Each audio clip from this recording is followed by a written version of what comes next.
Many clinicians see dysregulated behaviors, but aren't always sure what's driving them. Can you explain how the fight, flight, freeze, and fawn responses show up in children and why identifying the dominant pattern matters so much for treatment? Oh man, I love that question. I have developed a profile, a fight, flight, freeze, fawn profile that I kind of modified and added some things to from a profile that I found on beaconhouse.org out of the UK. That was the first place that I ever saw this profile. So I really believe that profiling the type of dysregulation in those four categories is one of the first things that we need to do for intervention. So, and people often see things like in a fight, they might be controlling, they might be a little bit, combative.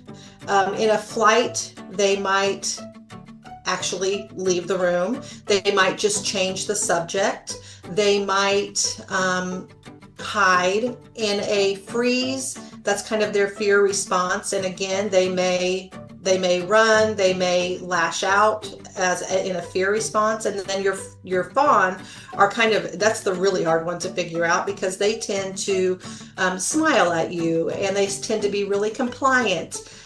It's almost a little bit like what you would see in masking of someone who has autism.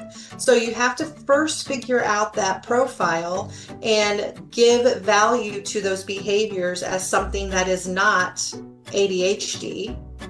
They're actually doing that because of a response to something that was triggered emotionally. So I kind of see any dysregulated behavior that they're choosing to use or being triggered into to avoid an interaction, to avoid a response, to avoid an answer, then I would call it a dysregulated behavior. It's really hard to figure out sometimes. So I typically will, over a few sessions, do the profile. I sometimes give the profile, not sometimes, I always give the profile to parents to also do the profile.